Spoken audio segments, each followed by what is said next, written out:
Well, welcome everybody. We have today Ona Grauer, this amazing woman and actress who has a incredibly diverse um, history of movies, television, voice acting. You've pretty much done it all, essentially. Some may know you from Ayana playing Oh my goodness. Stargate. Yeah. That was a while ago, right? Yeah. Long time. But such a cool character, such an Yeah. iconic character. That's a funny story. We'll come back to that. I have questions immediately about this one. And also, more recently, Archer as well for people. My favorite job ever. Really? Yeah. So cool. Yeah. So you played Katya, correct, in Yes. that one. Yeah. And you have a crazy accent. The Russian accent. Yeah. I also have questions about that. So Yeah. wonderful. So welcome. Thanks for having me. Yeah, for sure. She's also done so many more productions than that, but those are just some main ones. Um, I have to ask, so I was watching yesterday the scene where in Stargate you were defrosted from the ice after Yep. millions of years. And the first thing I was wondering was how on earth how are you so still while they're moving around you and literally defrosting you in that one scene? Because it looks so, you look like a mannequin. Like it just looked. The art department had created this ergonomic plastic mold. So when I got in it, it took me everything not to fall asleep because it was so comfortable. It kind of sculpted to your neck, so I wasn't like torqued the whole time. Everything was just molded out and sculpted so that I could sort of lay in it for many hours. So it was an incredibly comfortable place to be.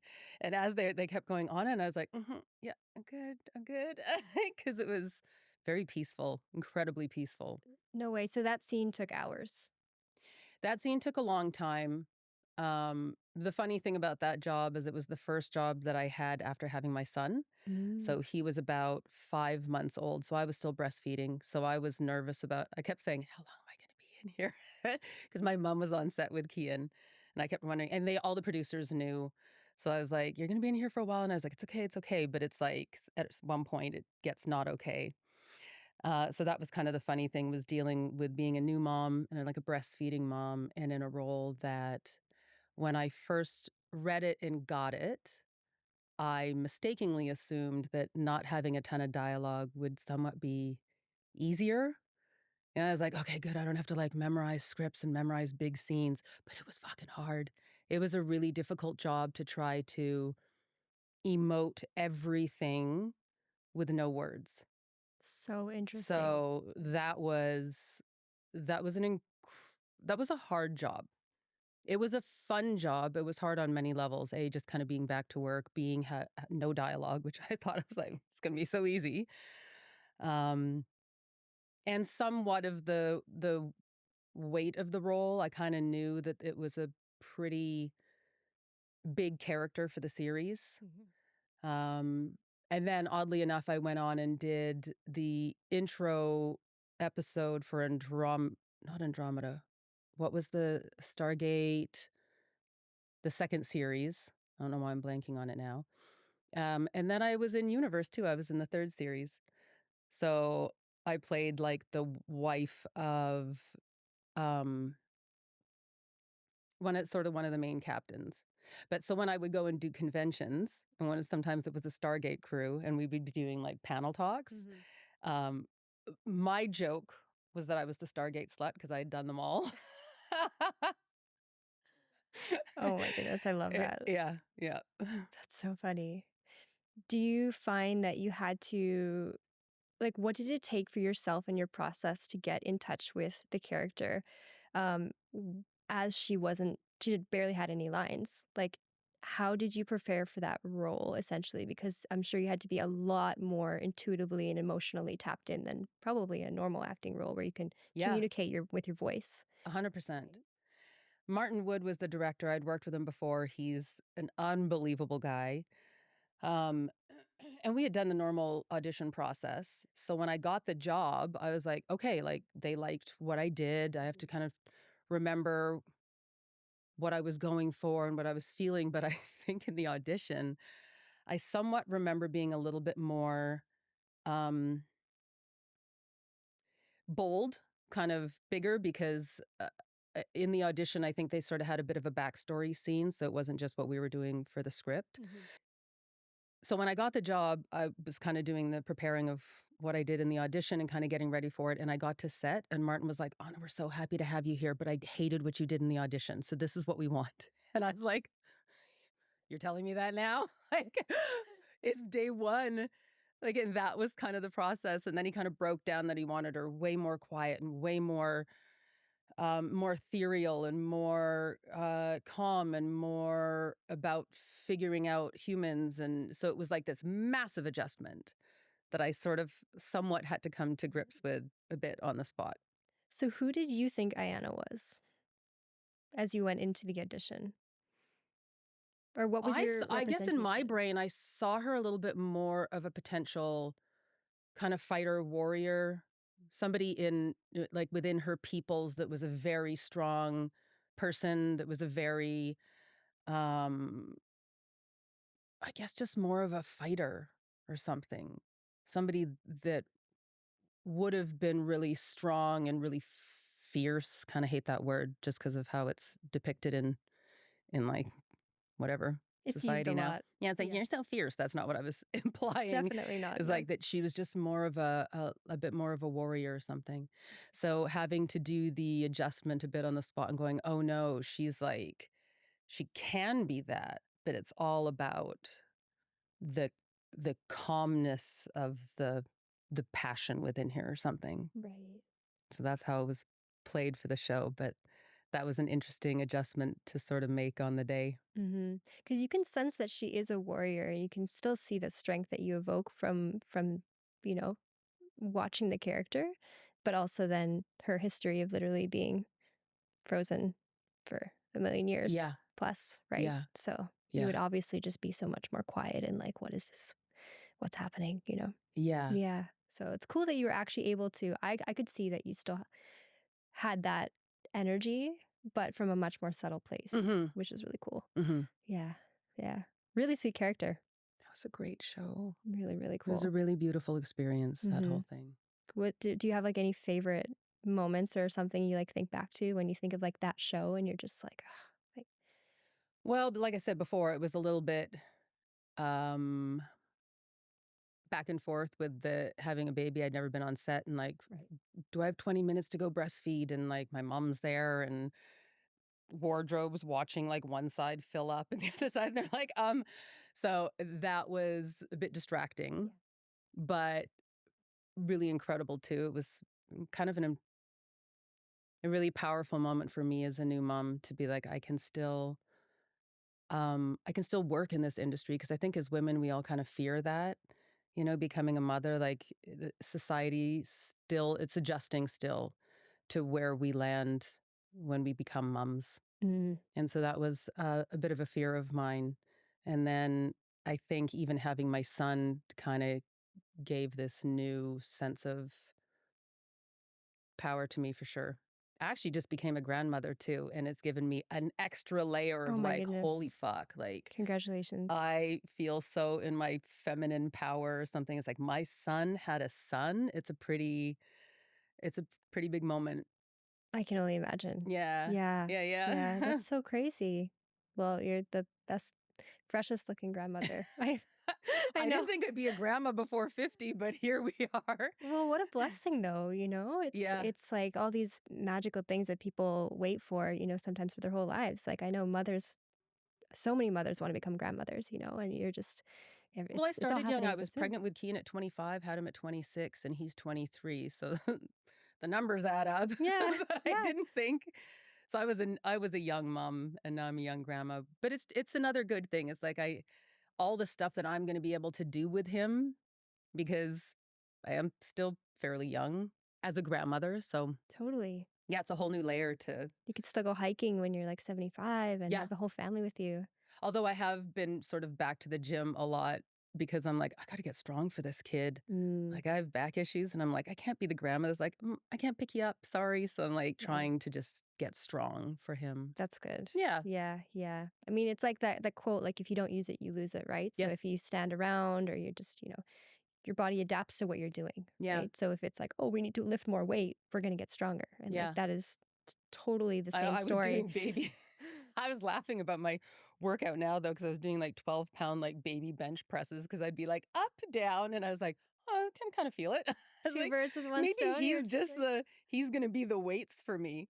The more I that's carry him around, it's like wearing like a weight vest or something. So totally. yeah, he can Just help make sure me. you hit 50 reps and you're good to go. Exactly. I was like, dude, I'm feeling the burn.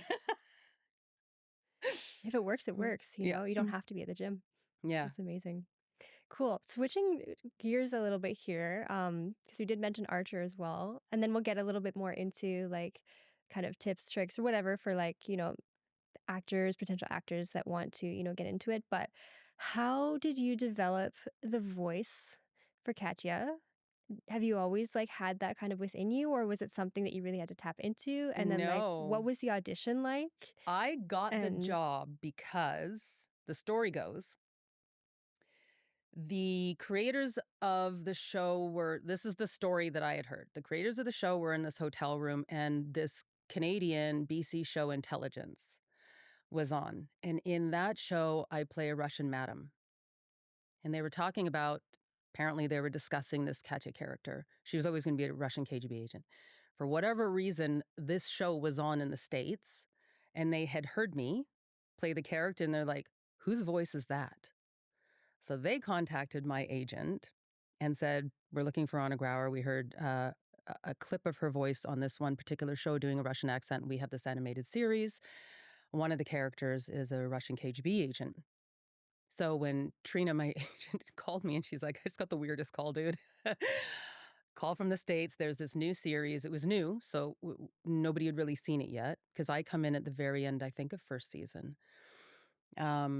She kind of gave me the breakdown of what it was, and I was like, can they send something? Can they just send a bit of a clip so I can see what it's all about? Because it was all I was like, what are you talking about? This is so strange. So they send her a couple episodes. I watch them, and I mean, the show's hysterical. I couldn't stop laughing. I showed it, it's a little inappropriate contact, but I showed it context. I showed it to my kids. Kian was maybe about 10 at the time. May was probably about 7. Kian was incredibly uninterested in anything that I did. Anytime I went to work, he was like, sure, you're just going to work. I showed him the show, told him the story, and I said, I think they want me to be a part of this. And he's like, Mom, you have to do it. He's never been invested in anything before. And so I was like, yeah, I think I should do this. so that was confirmation right there. Yeah. Yeah. Yeah. It was, and so that was my first voiceover job. So I had never really done that before and gone into the studio but there's something really liberating about not having to go to set and get like done. For sure. Like you just show up, you're like, I can just show up. Like I can come in pajamas if I want. And then doing it, I was talking to a friend about it the other day too. And because I was so new to it, I was nervous. I was scared. Because I didn't know what I was doing. And how many takes I would ruin because I was like, what the fuck am I saying? This stuff is outrageous. Like I'd read the lines and be like, I can't say that. I can't say that. Is there any Like the line line? about like, I just washed my vagina in the sink when she becomes and I would just be like giggling and they'd be like, I know. And they're all laughing because we just kind of voiced in. The show was made in Atlanta, Georgia. So we would sort of video call in for it and they would read with me and I would just do the sound booth stuff here in Vancouver. So there was a lot of times that we were all like just having giggles going, okay, give me 1 second. I just got to take a deep breath here. But so the Russian accent for that wasn't new for me because I had done it for Intelligence for the 2 seasons and I had done it on another show. I kind of played Russians a lot for a while. When we get into the typecasting, yeah. That was kind of a big thing. Do you think it's because you kind of have that look about you as well? Because I notice you have very strong features and very like a strong gaze, and that's kind of typical. I went to my dad's German Norwegian and my mom's Hungarian. And I got to go and film in Hungary in 2002, 2003. And we were filming in Budapest, where my mom's from. And I remember just being in that city and looking around and going like, oh yeah, like I look like these people. When everybody would say, oh yeah, of course you look very Eastern Bloc. And I go like, okay, like I can see it, sometimes. But when you're in a country, you're like, yeah, I look like all these people. That's when I really recognized it. That's so interesting. Yeah. Yeah. So speaking of typecasting, um, would you mind giving a bit of a definition of what that specifically is, just for people? I could do one, but I think you could probably do a little bit better Ooh, give me job. yours. Honestly, my representation of it, my interpretation is just when somebody kind of gets booked for very similar roles based on what they look like, and they kind of get not stuck, but just continuously booked for those similar roles. Like for example, the typical hot blonde, or the mom role that's Yeah. just like the annoying mom or whatever. Like there are specific actors and actresses that you can just tell they always kind of play the same thing Yeah. because that's just what they're best at, Yeah. or what producers want them to It's play. yeah, it's what producers have allowed them to play Yeah. So for the how most part. how do you kind of find ways around that and more nuanced roles? Like how do you navigate that? Because It's incredibly difficult because you're in a partnership with your agent, your agent's in partnerships with casting directors, and casting directors are in partnerships with producers. So it's a long line of trying to break those barriers. Mhm. In the beginning of my career, I played a ton of assassins. It was always like, yeah, it was either very physical sort of assassin roles. The woman the husband has an affair on, like the drunk cougar mom or something. Like I never played moms. I never played mothers. Or I wasn't allowed to really play mothers. Um, and then it sort of segued into, really strong lawyers or really strong. And then when we started doing Hallmark all the time in Vancouver, I would come home from an audition and say like, oh, I'd tell my daughter, I was like, oh, I booked that role because sometimes she'd help me with lines. And I was like, oh, I actually booked that one. She's like, oh, cool. You playing the rich bitch again? And I was like, yep. Yes, I am. So there's been pockets of typecasting that I've bounced into pretty much throughout my career. And once in a while, I've been able to step out of that and show something else. But like I just kind of said, it's somewhat of a hard pocket because casting directors see you a certain way. When you tell your agent you want to break out of this thing, the agents have to try to convince the casting directors to see you for other roles. But the producers want certain things. So it's like, why did you bring Ona Grauer in for I don't know, the drug addict mom? Like, because casting directors only showing them a certain amount of people, right? 3 or 4 people, let's say. So it's hard for you to take up that spot for somebody else who kind of traditionally always plays the drug addicts or something. So it's just like, it's a, there's a lot of people involved to try to break out of that, which makes it difficult. Mhm. So if you do want to break out of that, do you really have to like voice that to everyone that is, working with you and your team so that they're aware of that as well? Yeah. Yeah. Yeah. But again, it's a little bit difficult because your agent can work their ass off for you and say, Anna really wants to play the fucking heroin addict down on the street. Mhm. Casting directors are going, okay, but her body of work Mhm. is this. And we all put together our demo reels. So if your demo reel is predominantly something, it's hard. And it's not anybody's fault. It's like, it's really hard for somebody to take a chance on something that you want to do if you've never been able to show it before. So I don't think it's not without love. It's just yeah, I feel like a lot of us in Vancouver, just in film in general or TV in general, I'm just speaking on behalf of like my fellow friends here. Um, we've all been stuck in certain categories Mm.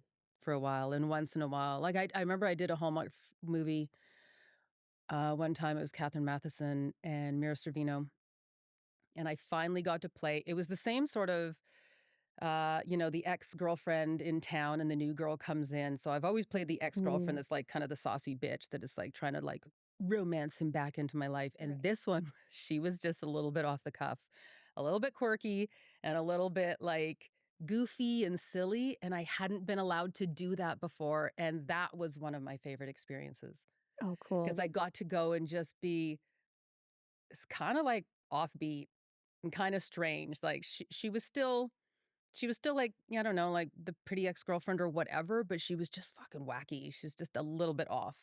And that was so much fun. It's So fun that's to the be a show little that I remember unhinged. more than I remember some of the other ones because I'm like, done that before. But this one, I was like, no, I get to go be so wacky. It's kind of Kind of fun. weird, Yeah. unhinged, just whatever you want to Yeah. be. Yeah, totally. And Yeah. add maybe a little bit of your personality in there too, Yeah. whatever you want to. And it felt new and exciting because I hadn't been able to do it before.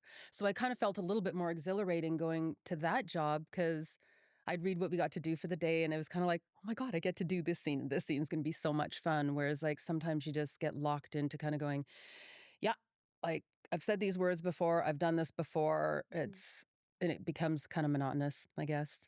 So do you find that in those moments and like in that role specifically that you loved, you were able to invite more of yourself into her? Yeah. Yeah. And Yeah. like connect with yourself Because and I am goofy and weird and yeah. silly and stuff. So Yeah. it feels a little bit more unlike me when it's like, you got to be so contained and so on the prowl and so whatever. I'm like, all right, okay. Feels like you're acting, Yeah. really, which you are all the time for your job, but like I sense that there's probably a difference in really having to stick to a role and being like in a role but allowed to be your the blossoming version of what you think, you connect to, in that art actor or Well, actress yeah. or, And hadn't been able to do that on a film yeah. It's liberating. because the strong, like when I did the show The Bridge in Toronto and she was the district attorney and she was a very strong female and I fucking loved her. I was like, I would be friends with Abby. Like Abby and I would absolutely hit it off. So she was really easy to play because it also tapped into a lot of me. Hmm. But because I always do that, the silly part was really fun. Yeah. And I love that job, yeah. Yeah. Do you feel like you were kind of waiting for it, waiting for a little Yeah. bit of something? Yeah, and then you kind of go because of the typecasting or whatever. I'm like, oh my God, I finally have this. I finally fucking have this on film. Like, I have this now, so I can show people that I'm capable of playing something other than this. But Totally. until you get that opportunity, which is like the push and pull of it all, you have to have the opportunity to prove yourself. But without having the opportunity, you can't prove yourself. And it's just this cycle, right? I totally So actually that one's understand. it's hard to break out of that for those reasons. For sure, for Yeah. sure. I can resonate, I'm not trying to take it away, but like as a DJ as well, Yeah. um, performing in certain venues, you are kind of expected to play a certain way. And Yeah. until you get the chance to play somewhere else, all you really have is what you've played in those other venues. And either it's like a video or something like that or a demo that you can play, but like typically like people don't really see a different side of you until you're like invited into that and then you can be Absolutely. like you can explore it and you're Yeah. like, oh sweet, I've been waiting to play super hard techno or like, Yeah. really sexy deep whatever, but there's been nothing for you till that moment, Mhm. so it Mhm. is very challenging. And I can resonate is what I'm saying, in a different Absolutely. art form. And that's the bizarre thing is to be invited in, to be able to show your capability. And that's And you have it now on film, so you can always like it's a totally different side of you that like now for new auditions, people mhm. people can see you can do that too, Mhm. So it's perfect. That's really, really cool. Yeah. Yeah, awesome. Um, Speaking of just like, yeah, feelings of working around typecasting and other literally anything in the industry that you go through, um, I want to talk a bit about like emotional resilience and what it kind of Mhm. takes. And also like finding your own way, being true to yourself, and how you kind of develop confidence in yourself too, like through all of the journey from the beginning to the end, really. Like what was that process for you? Um, was there a moment where you really came into yourself and kind of were like, okay, like I'm good and I'm confident in what I'm doing now and can, walk forward? Or was it something that's more developed over time? Is a lot of it It's fake it till you make developed, but it? I've always been a pretty dynamic kid. Yeah. I was always a bit of I was the younger sister, so I was always a bit of like the jokey kind of family kid. Um I never really had a problem having attention on me. Like not attention like that is just, if my friends were feeling nervous, even if when I was 7 or 8 or something like that, if somebody was feeling nervous, I would step up. I would step out into the crowd to Yeah. like help shield them or something. So, um, being somewhat in like the limelight was never a problem for me. Mhm. So as much as like there's nerves with acting and nerves on being on set and stuff, being seen never bothered me. My dad said something funny when I actually just got into acting when I was like 19, 20. Because my mom was saying, she goes, I just don't know how you could have a job. It's like going for a job interview and not getting the job like all the time. Like nobody deals with that in the real world. Like getting turned down for jobs a couple times a week sometimes. And Right. my dad laughed and he was like, whatever, your little sister. He's like, your sister told you to go away so much, it just rolls off your back now. He's like, your sister set you up for this. It was just like, no, you can't play with us. No, you can't come here. No, you can't do that. No, you can't touch that. He's like, you've been used to hearing no your entire life. For you, the word no just doesn't really like stop you. And that's kind of And I went, amazing. holy shit, you're totally right. Like she set you up because the more that you can, be okay with hearing no, the more that Yeah. you keep going out and Yeah, the more trying again. rejection that you have. And I was like, The I more was rejected resilience you my whole have. life in a funny way. Sad in the moment, but like probably helped you out so much, Yeah. because of that. And when he said that, I was like, that makes a lot of sense, actually, that Yeah. I wasn't. Whereas, oddly enough, my sister was a yes person because she was such a good kid, man. Like, she Mhm. was just such a good sister. She was such a good kid. She didn't act up. She didn't act out. She was, um, and we've talked about this later in life, how that dynamic of her hearing yes so much has set her up to be devastated if something doesn't not go her way, but she's not as I guess it would be emotionally resilient in that capacity, like probably more in her 30s now. She's 53, so she's come into herself. But I think early in life, going from having so many yeses and so many, you're doing such a great job and like you're so good at this and yours, because she was, um, that 20s and 30s was a little bit different, to start hearing people go, yeah, well, that could be better. And she's like, what do you mean? Like, but I've always done a great job because she had. Mhm. Where I was the opposite, right? I was like, Yeah, nah, whatever. I guess I didn't do that well. And then be like, on to the next thing because I had to. That's for how I sure. grew up. It's so amazing, like how we grew up as children and what the immediate environment is around Yeah. us and what we're told like is good, what's bad, like how we should act and that is actually very true. I'm just a side note, I'm really interested in like, family dynamics and Same. like healing like childhood trauma and how it Yeah. like affects us now The in family psychology, your literally place in the family. Yeah. it's so cool. Yeah, it's fascinating. And so I kind of resonate as you're speaking about those things too. I can sense little things in myself too where I'm like, oh, like I'm kind of like that yes person a little bit. Like I've Mm, realized like, hearing no is like it just doesn't feel good. mm-hmm. But also there's really good things about having it a little bit harder, I feel like, when you're growing up. Not always, because like depending on the situation, like you never want your kid to have a hard childhood. Totally. I Ever. didn't have a hard Ever. childhood. I was Right. at all. Like I had a they should great all be childhood. loved, right? Yeah. And just but that resilience piece really helps you in this career. Yeah. Yeah. I feel like I would And struggle with that there's more. a bit of a smart ass kind of boldness to me that was there when I was a kid, when I talked about like standing up for my friends or standing up for my sister or something. So um a little bit attached to the no not bothering me as much. It was kind of, we don't think you can do it. And I was like, fuck you, watch this. So I had a little bit more fight in me, Mhm. I guess, to persevere through this industry a little bit more. For sure, which is super, super important. Yeah. Yeah. Have you ever had any moments in this industry where you really, and you don't have to answer this if you don't want to, but that you actually struggled, like with maybe mental health or you're in a different space because maybe a character took you there and you had to get really in sync with that? Or has it all kind of just been No, nice and clean? not for the character, for the industry, absolutely. Oh, really? Yeah. Mm. I think, and I've talked about this with a lot of other like fellow actors, that this is the arts, period, not just acting. Um, from my standpoint, is one of the only industries where you can be promoted and demoted in weeks. Mm. You can come off being the lead of your own show, that show ends, and then you're back to doing maybe a guest star, 4 or 5 scenes on a show. And then maybe you kind of work towards getting like another promotion to something more consistent. And then it goes back to, so it's like the promotion, demotion.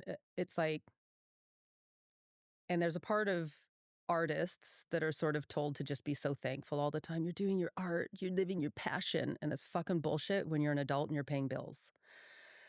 And that's the part about the industry, and that's the part about arts that I wish would change. I wish the arts weren't seen as such a passion project, and that it was considered more of a legitimate way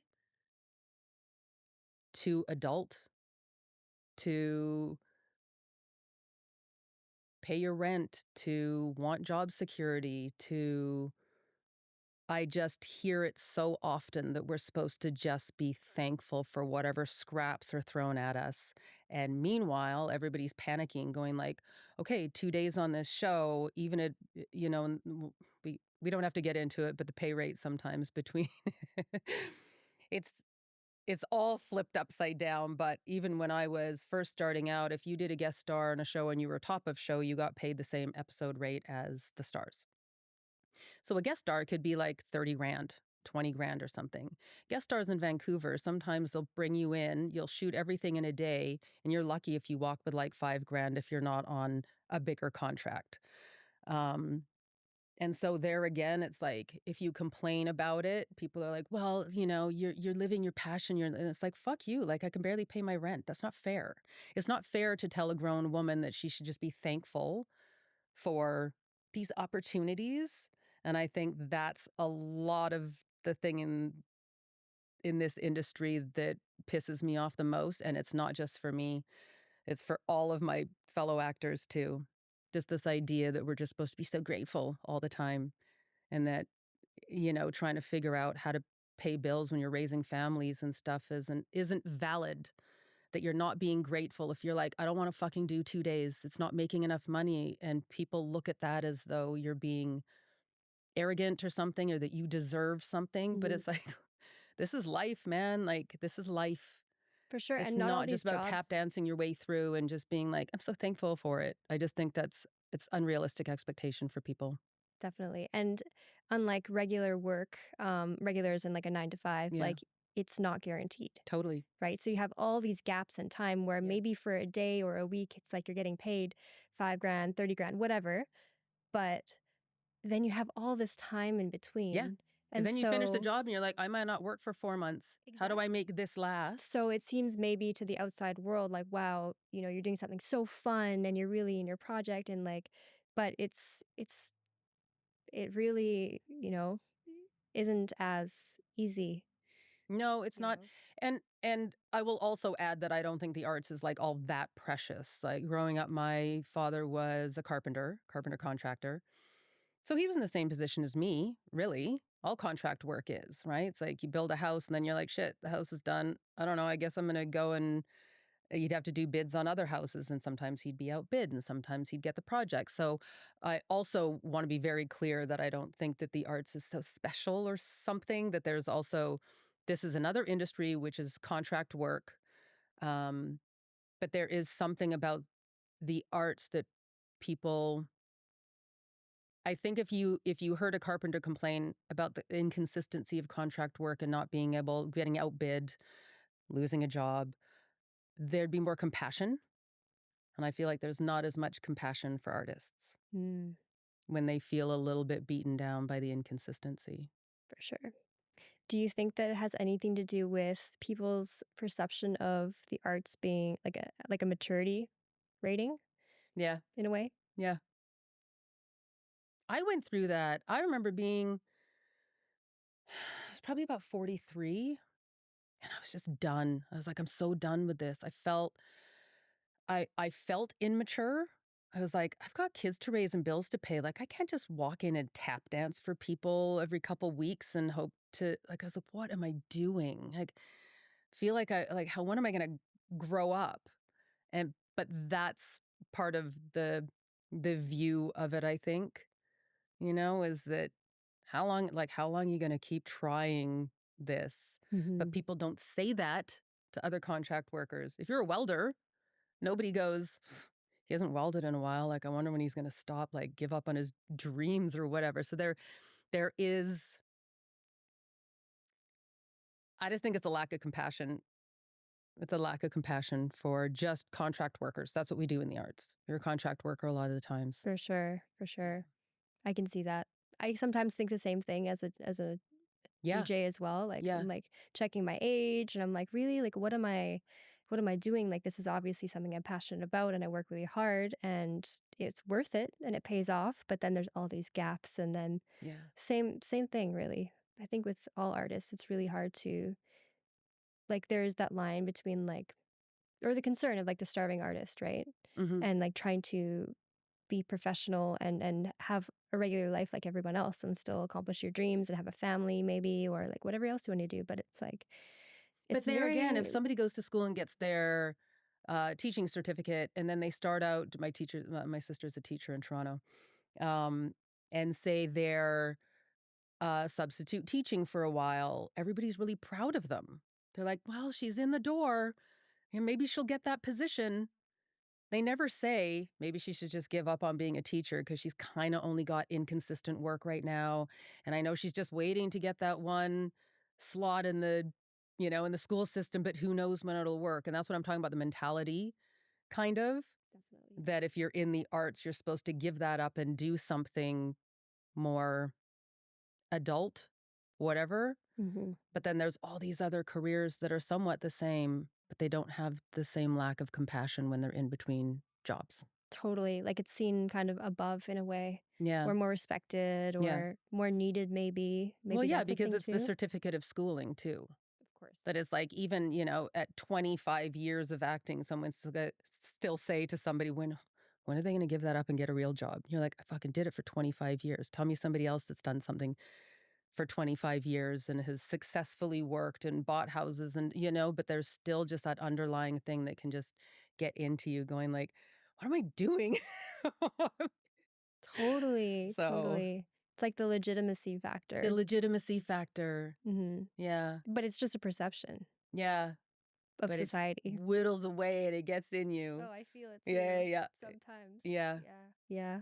But I feel like for people in the arts, you have to have a lot of courage and a lot of strength within yourself to continue believing in yourself when those pressures come as well. Because it's so easy sometimes to, especially when you have the fear of finances, for example. Mm-hmm. It's like, oh, I should maybe just go back to school or I should get a job here or there or whatever. But something within us is still kind of like, we know what we are here for and what we love to do and we believe in ourselves enough to keep going in that path. Well, I left acting after I had that moment at 42. I was like, I needed to step away from it also because I was getting fairly bitter. That even if I book something, somebody would say, "Would you book?" And I was like, "I don't fucking know." And they're like, "You don't know the title?" And I was like, "I don't care. I'm just going to go to work." And I could feel myself just getting really edgy.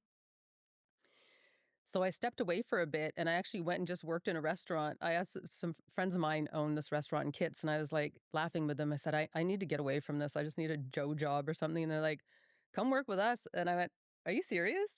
And they're like, are you serious? And I was like, I think I am. I think I need to step back and get some perspective here. Yeah. So I just went to work in Chewy's Oyster Bar for a while. I worked with them for, I don't know, a year or something and a bit. And it was great. The amount of pressure that came off me, the amount of holy shit, I don't have to check my email for auditions, find people to audition with, read my lines. There was just something I needed to shift in me and step away from it. And it was a great year. I kind of decompressed. And I was like, I just show up to work at 10 and I leave at 8 and then I just pick up checks. I was like, this is so, I fucking forgot what this is. I hadn't done that since I was 19.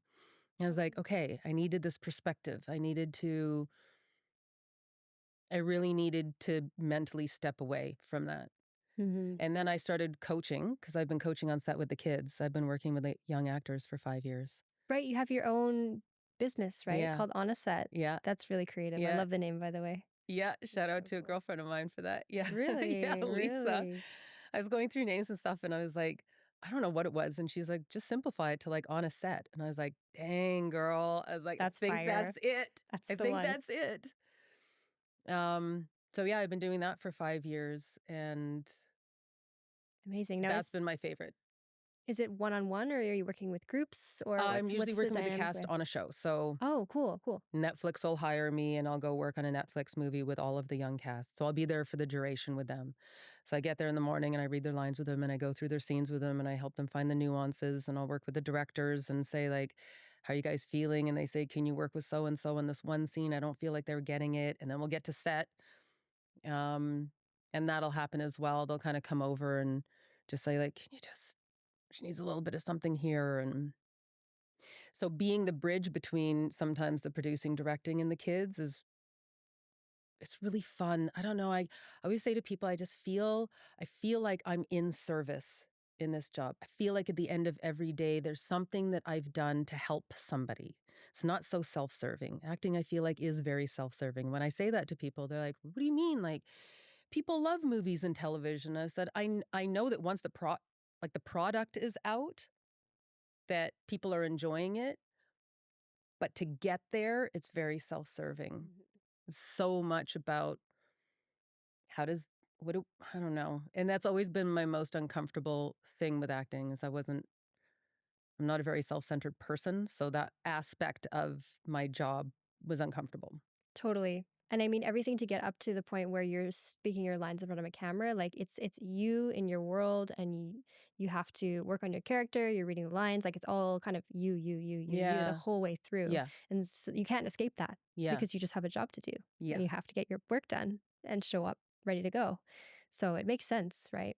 But I Yeah, can that the see coaching has been my dream job. that's such an amazing way that you've kind of woven that in and found, because acts of service I've heard is one of the ways where once you start doing something like that and you're really tapped in, like you just feel so much more purposeful with your life as well. Like your 100%. whole life and psyche, everything Yeah. just completely Yeah. transforms.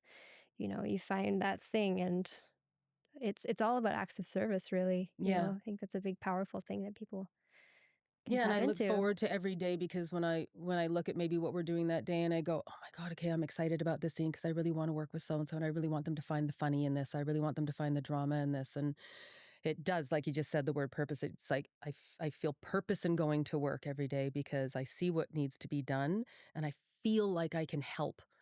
I'm like, "Oh, I can totally help them break through this. I can really help them find this." And it just like gets me excited to kind of go to work every day where I wasn't really having that in acting for a while. Mhm. Mhm. And I'm sure the kids too feel a big relief in a way, or some of them, like just to even have somebody there to guide them through their own emotional landscape sometimes too, Yeah. because as you're younger, you're more vulnerable, you have to if just everything I feel like feels more overwhelming, especially when you're stepping into a new character because you're Mhm. just such a young soul still and you might not even have your brain fully developed. So and then you have to be pretending to be somebody else and hearing yes and no and not like that. And it's just a lot for any kid to deal with, just being a kid, Yeah, and I've had a right? few young actors that one was 7, one was 9, and a couple of them were about 12 years old that had never been on a set before. So they got hired because they'd done some musical theater, they'd done some school plays, or they'd done, kind of, but they had never been on a set before. So having, like, that's a huge learning curve to deal with, like, lighting and hitting your mark and cameras and everything, the bustle around and being in front of, like, 40 people behind the camera and trying not to pay attention to it. And that was exciting. That was so much fun to be able to teach them and calm them. And I've been really lucky. I have an incredible relationship with the kids that I work with. That's amazing. Yeah. So did you with And the this parents, because it's one and the same. So being able to also come in and kind of like put the parents at ease and let them know that I am there 100% for their kids and I'm there 100% to protect them. And I've gone to HR a few times with things. And so letting like the moms and dads know that it's like, I am here. Like that whole thing with me, like standing up for people of is course. being able to be that for the kids on set too. And to Oh, have everybody understand that I'm there to help them guide them, love them, protect them. It's been wonderful. It's such an important piece, honestly, Hmm. like to have that, the support and the trust from the parents too, and Yeah. everyone kind of can relax. Like it's a huge, huge job. So they're really It brings out the beautiful. best in me. It brings out all of the corners of my personality Mm-hmm. that are the best of me. The wanting to protect and the being the goofy, silly person to like put people at ease and to be able to pass down your knowledge and to like it really is the one job that just brings out the best in me, the best of me. Have you ever heard the term ikigai? No, it's that. Oh, it's like, I forget exactly what the combination is, but it's like what you love to do, what you're good at, what you can get paid for, and then just like Yes. what you feel is just like fueling you from the inside, like your service. And if you can find all those things, the one thing that embodies them all is like your reason, or like it's that thing that everybody searches for when they're like, I want to find, my purpose, my passion, and just like serve in a way that like fuels every part of me, and that is me, an expression of me. It feels like, I yeah, found it. that's a big thing. It's a huge thing. That is so The awesome. problem is it's just as inconsistent as acting in a weird. I still haven't gotten out of the contract work and the inconsistency because, shows will end and then you're like waiting to see if you get second season. We're sort of waiting for Thundermans right now. We wrapped Thundermans in December. And so we're kind of, I think, still waiting for second season. I don't think it's been canceled. I haven't heard. I'm too scared to look. Honestly, I'm like, I should look. And then I'm like, what if it's bad news? Maybe I'll wait till tomorrow. I'm having a good day. It's like you avoid the potential bad news, but hoping for good news. So there's that too. It's not like I'm out of the inconsistency of it. Um, but it's definitely been, what was the word you said? Ikigai. Yeah, it's a Yeah. Japanese word, Ikigai, I think. Okay. Mm-hmm. Yeah, Mm-hmm. that's it. I got it. Yeah, that's amazing. You're blessed. Not a lot of people find it. I know. But yeah, super cool. But I have gone back to like I mean I always laugh I'm semi-retired, but um I got to do I kind of came out of retirement a few years ago Meaning? because the agent was like, "Okay, Anna, I know you don't want to be bothered, but there's a show in Vancouver, Lucky Hank, and it's Bob Odenkirk and Mireille Elos, is that how you pronounce her last name? She was on The Killing. I've been fascinated with that woman since The Killing. So I saw those two Mm, names and I was like, is it a big job? I said, I'm not ready to sign on to like episodes and episodes. And he's like, no, it's kind of one episode. It'll be maybe a couple days. And I was like, okay. And so I got the job. And I was really nervous. I hadn't been on set in 2 years. Uh, And then my agent kept saying, "How's the day going?" And I was like, "It's going amazing." And I was like, "But lose my number. I'm not back. I'm just having a really great experience." But I had to keep reminding myself that that experience was also not consistent, right? Like mhm. finding a good show, loving your character, having amazing people to be around, like that doesn't happen all the time. Um, but that day, yeah, like Bob is really incredible and him and I just really hit it off and just kind of spent the day like chatting and it was nice to be back. Like it is kind of like the riding the bike thing because I like fuck, I haven't done this in a while. Like I hope I don't, totally mess up or whatever. And then Totally. I get there and I'm like, "Oh yeah, this." I saw everything and I was like, "Oh yeah, in front of the camera. Oh yeah, hitting your mark. Oh yeah." And I was like, it was exhilarating because I hadn't done it in a while. And just all day I was kind of like beaming. I was like, "Oh yeah." I remember feeling excited about this, but I also remember the not feeling excited about it. So Right. that was the only job I did in that was what about a year and a half ago or something. Mm. But at December, for no particular reason, I went. I feel I'm having this little whisper that maybe I should get back into it. So I've had a couple auditions since Christmas, Okay. um, but I might be back. That's exciting. Yeah, it's weird. I knew I'd have to wait until the feeling happened Right.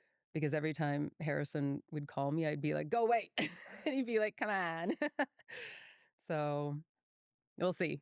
We'll Yeah. see about that. Yeah. Yeah. I think it's really important to, yeah, be patient with yourself and wait for those moments, because then you can really step in to those jobs or literally whatever your next thing is with full just presence Yeah. and readiness, and you're like, okay, and then you can give it so much more than if you're kind of half ready, and you're still kind of in between, and And I mean, me personally, I also felt bad when I'd be having those feelings, or if I'd be feeling bitter about jobs or not grateful or whatever it is. And one of the big things for me is I just kept saying, you have to get out of the way. Like, you have to get out of the way. There's other people that really want this. You cannot be having these feelings in an industry where people are struggling to find these jobs. Like, if you don't want it, fucking move. So that was a big thing for me, is not wanting to take up space if I wasn't happy to be there. right. Yeah. Um, yeah. That's a good point. And that I think that realization comes with a lot of maturity.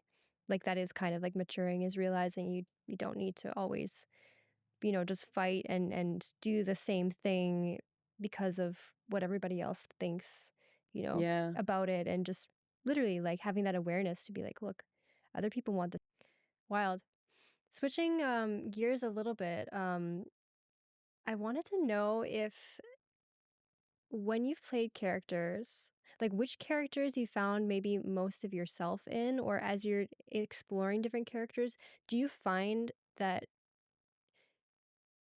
what I'm trying to ask is, do you find that sometimes as you're going through the process of learning another character, you find more parts of yourself? Like there are discovery moments, like self-discovery moments? Mm-hmm. Because you're trying on something new and all of a sudden you kind of resonate with that, and are there moments of almost like growth that happen via stepping into another character that affect For me, for you, who you there are? have been, because I love psychology so much. That's why I'm asking. It's also, sometimes it's not parts of me, it's parts of people that I admire or parts of people that I detest. And then you get to play that Mhm. because it's not inherently in you, but you've always wondered how people move through the world like that. And then you get to try it on. And that's exciting Do you find that because you're like, I'm not a conniving evil bitch, but it's like, fuck, I get to play that today. you're like, damn straight? Yeah, you're like, I get to feel what that feels like without it, thank God, being a part of me. Mm-hmm. Mm-hmm. Have you found that you can empathize with people more by the characters you play as well? Or does that not really come across? Like, can you empathize with the bitch at all? Or, Yes and no. mm, Because like we talked about earlier, like understanding family dynamics and child psychology and things like that, I do empathize with human beings. But I strongly believe that there's a certain point where you take responsibility for yourself and how you move through the world and how you affect the people around you. And that it's not necessarily okay to just continually fuck with other human beings and not take accountability for it. So even if I see that in characters, my Ona part of me is going, get your shit together. Like, I could break down, I think, why you've got to this place on a psychological level. Do I think it's okay? No. So maybe that's where the empathy comes and goes with that. So no, I'm not particularly empathetic to some characters. I can rationalize why they got there. Um, but I wouldn't give that particular personality or personality trait a pass. yeah, yeah, makes sense. Hmm. Yeah. But that's also good in the dynamics when there's like a lot of butting heads with characters, like when there is a lot of hate or animosity or something that it's you can definitely lean into that if it's personality traits in that character that you're, even if it's your character that doesn't believe in it, like fuck yeah, you can fight that. That's really And that stuff is fun too, because even if you find slivers of yourself moving through there, it's and you get to all of a sudden stand up for that person who, if the character hasn't been able to stand up for themselves in the past, and all of a sudden they fight it, they can, and you get to almost move vicariously through this person that finds their voice to be like, no, like that's enough, and um that feels good. It feels like you're speaking on behalf of a lot of other human beings that might see themselves in this situation and then find that strength. And maybe that's part of film and television that people love so much is you have no idea who's sitting at home and watching, and you have no idea who's um, trying to find a way to stand up for themselves and seeing somebody do it. So having the responsibility, oh my God, my friend Mike Eklund is going to have a field day with this. Him and I fight about acting and the importance of it all the time. uh, yeah, because sometimes I'm like, acting's just acting. Like, you're not saving the world. Like, fuck, stop taking it. It's not so important. We're not like, I don't know, in war-torn countries doing journalism. It's like we're on a Hallmark movie or whatever it is that I've said. So it's now that I'm talking passionately about it, he's going to get a real kick out of it. But I ebb and However, flow through it. I ebb and flow through the arts a little bit. for sure. And the comment about like not saving the world, maybe not directly, but again, like say for example, somebody at home can be like, "Oh my goodness, that is me in this scenario right now." Mm-hmm. You never know because there's so many people in the world, Mm-hmm. so many situations Mm-hmm. that like somebody is going through literally what you're acting. Most likely, Yeah. unless it's Yeah. like something, right? That's just like otherworldly. But I've always found, it almost can give you the permission when somebody's in a situation and they see somebody else kind of take charge of that situation or control, it gives the person watching the permission to do the same Yeah. and almost gives them the strength to rise up and be like, hey, I know that's a movie character, but like I can do that too because that feels good Mm-hmm. and that feels real. The interesting Right. thing, though, is we always talk about um, those types of scenarios, right? We talk about the person that is struggling to find their voice in their life and they see this one project and it really helps them. And somehow that is the part that is always discussed. What we don't discuss is the potential flip side to that, which is some of the more evil, conniving, manipulative situations where those people get away with it, where those people abuse other people, and that all of the evil, conniving, manipulative people out there going like, fuck yeah. We kind of always like to paint this rosy picture of it being like, maybe somebody will see that they can stand up for themselves. Fuck yeah. But maybe there's people out there going, yeah, I can still get away with it. Or that's how you rob a bank. Exactly. Yeah, we Oh, don't know who's out there identifying with things. right. So I just used to say to Mike too, I was like, it's not that I was like, I've been doing this for 25 years. Of course I love the industry. Of course I love acting. Of course all these things. But I've had moments where, I mean, even simply like growing up with a carpenter father, right? I'm like, my dad built houses for people. It's a pretty important job. I gave them shelter. One of So the basic needs. sometimes when I'm like, you go and you're like, hey guys, I'm Ona Grauer. Like, I'm here to audition for the thing. It doesn't feel sometimes as important as the things that other people are doing in the world. Like when I say we're not saving the world and we're not journalists in war-torn countries. And I get that the arts helps people, but I've struggled with the dynamic of it, what what it all implies, like on a bigger picture, like I just said, going like, maybe there's somebody out there that saw you stand up for yourself. Yeah.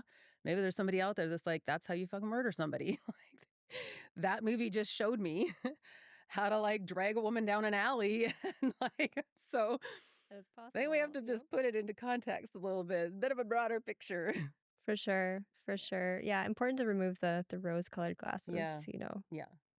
Yeah, definitely. I think yeah, it's just a common thing for us all to have. Like seeing acting as such a rosy, kind of blissful or like dreamlike career that's so glamorous and, all beautiful and whatnot. But it's really can be I've depicted in taken so many different very ways. few acting classes in my life. I think I took like one when I was 19, and that was probably it.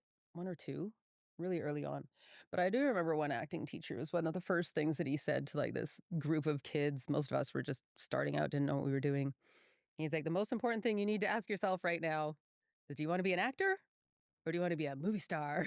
Because he's like, this industry will grind you up and spit you out if what your goal is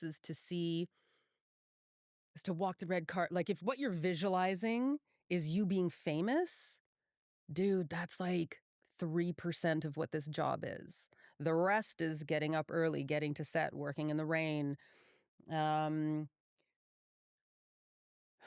not feeling confident a lot of the times, feeling nervous, kind of feeling like you fucked up the day, you didn't really get the takes that you wanted, and you go home and you're like, oh my God, what did I do today? Why didn't I do the thing that I intended to do? We only got 3 takes on that thing. We had to turn around and I don't think I gave my best. And not getting auditions and waking up and going like, I didn't get it again. I didn't get it. Like, that's all what this industry is about.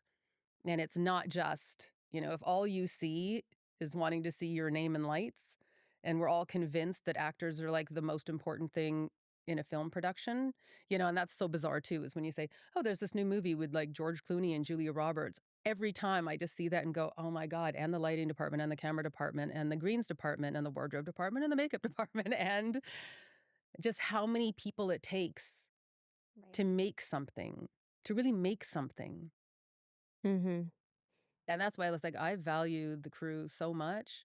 I lost a friend one time. Well, I didn't lose her, but we'd known each other for about 15 years and we'd never worked together. And we did this TV movie together. And we were all excited, like, oh my God, we've never done anything together. And watching her how she treated people, I was shocked. She just had this air of, that everybody in the crew is kind of a little bit below her and like, where's my boots? And like, oh, so-and-so didn't have my, I asked for a Coke like 10 minutes ago and it's still not here. And I was like, you're a grown woman, go and get a Coke. Like, I don't understand why you're sitting here waiting for another adult to come and do something for you. So those are the nuances to the industry that have kind of wrecked me over the years, I'd say, is that lack of just humanness, I guess. That idea that some people can really get talked into being better. Feeling entitled. Yeah. Yeah. Yeah. So that's one part of the industry that also is like, you start to see stuff like that more and more and you're like, what am I doing? Like, I don't want to be around this. So being close with the crew is pretty paramount for me. For sure. Do you see, like, is that kind of a singular instance, or is it like kind of taken over? Like it's all over the place where people are like that vibe, that energy, and It's getting better. Mhm. I mean, 30 years ago, it was different. And you see behavior sometimes, you're like, I just don't understand like how this is validated in some way. I don't understand why people aren't pulled aside the minute something happens and somebody is like, quit it. That there's some adults by behaviors that would never be tolerated even in kids. And that's always been really alarming to me. And I feel like the industry has protected that stuff for a very long time. It's getting better for sure, because I've seen some growth in 30 years, but yeah, that stuff always sort of wrecks my day. It's hard to be around. It's an hour. That was an hour. Well, so I still have a couple more Okay, questions. yeah. We're not gonna It's like, I've stop been right. rambling. Oh no, it's great though. It's nice. I like this conversation a lot. It's awesome. Um, I guess some fun questions. Yeah. Some super fun ones. Is there any character, now that you said you might be getting back into it? Is there anything that like like you would dream of playing? Like a specific character, like if it came in, you're like I have to play that character. Like something that you're just like feeling. Yeah, I want high intense drama. Like I want um my kid to be kidnapped, or not because I want that subject or something, but yeah, that's what I just want something big and like meaty and juicy, and just somebody that's fighting for their life in some capacity. That's what I would love to do. Like fully expressed, Yeah. for sure. That is Yeah. cool. Yeah. Yeah. I feel like I got a lot bottled up. No. It Maybe can not help, bottled up. I think it's like all the stuff that I've experienced, I think, in the last 10 years or something. I just feel like I've got something to say. I don't feel like I've had maybe much to say, which is why I took a step back. I'm feeling that again. for sure. And you Yeah. have new life experience now too, where you can kind Yeah. of use that, as Yeah. fuel. Like, oh, if you want your kid to be kidnapped, now like, oh, well, if I think about my kid being kidnapped, this is what I would feel like. Yeah. And like, yeah, it's going to be expressed, and you're going to do a really good job because you're more connected to that right Yeah. away, right? That maybe some of those characters now I have some life experience, and it feels like it would be really rewarding. For I sure. just want something big. Dynamic. Yeah. Just like, Yeah. totally. And messy. Something really messy. Ah, I love it. Feel like it's just like you're really living and doing something justice, right? Like Yeah. something about full expression, like just fully being Absolutely. expressed is just the best thing ever Mhm. in any art form. Mhm. Whether you're painting or dancing or whatever you're doing, just Mhm. like to the max, Yeah. feels really Yeah. good. Yeah. So I know what you're talking about. It's cool. That's awesome. Um, in your entire career, Uh-oh. entire one, I mean, you might not remember all of it, obviously, but what was like, is there something that, y- if you think back, is like your absolute like favorite scene or moment or something that stands out that is just like, you're just really, really stoked you got the chance to do that?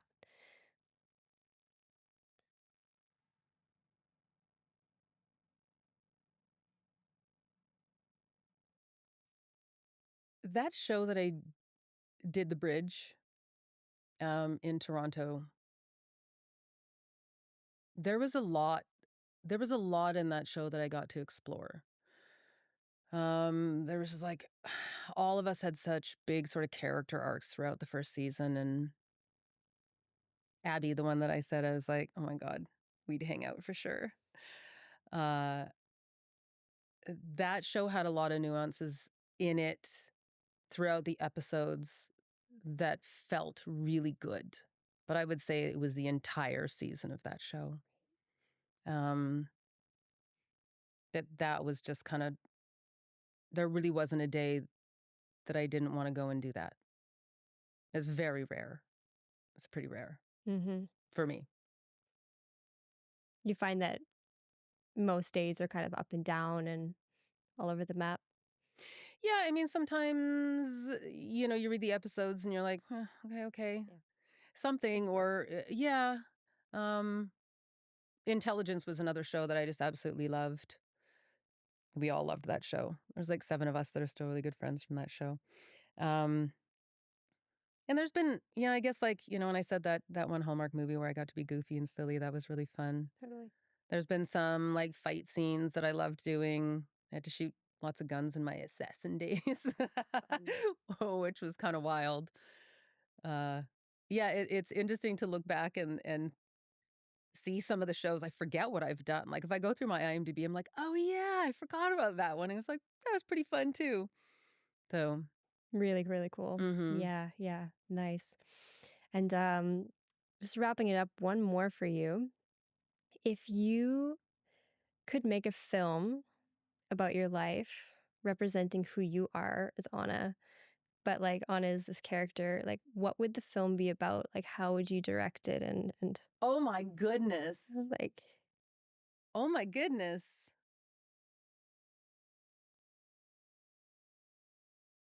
a little bit of creativity in the question there so you can just think big. It's like when you say that, it's like all this stuff comes into your head, and I'm like, oh, it'd be kind of like I see the washed out colors, and I sort of see not on a Super 8, but I kind of see thinking about like the DP stuff. um, And even as you're saying that, that's wild because it makes you kind of wrap it. It's like all my memories just went in like a Rolodex. And I got to realize in a moment how like an amazing life I've had. That there's nothing when I like flash fame through my life. Like I've had some shit happen in my life, but not like I've had a good one.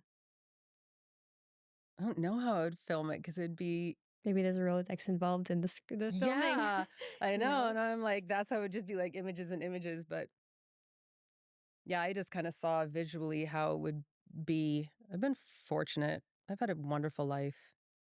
I really have. It's amazing. Yeah. Yeah. Really, really cool. Well, thank you so much. Thank you so Honestly, this is such a good much. conversation and Mm-hmm. so much fun, and yeah, just really cool diving into like your stories and just the experience of like someone that's actually in the field as well, and like what it is, like what's real about it too, without the Yeah. rose-colored glasses is really cool that we kind of uncovered a little bit more of that too. Mm-hmm. It's important. So, And real for me. Everybody else will have a different experience. But but I'm sure a lot of people resonate. So, yeah. Oh, yeah. We talk about it. yeah. So cool. Yeah. Well, thank you again. Thank Really appreciate you. that. Lovely talking to you. Absolutely. And maybe a new show or TV Keep you series. posted. Everyone. Yeah, that'd be so weird if I was like, I'm back. Well, we'll be waiting for it. Yeah. Yeah. Me too. Awesome. Thank you very much. Thank you. All right. Talk soon. Yeah.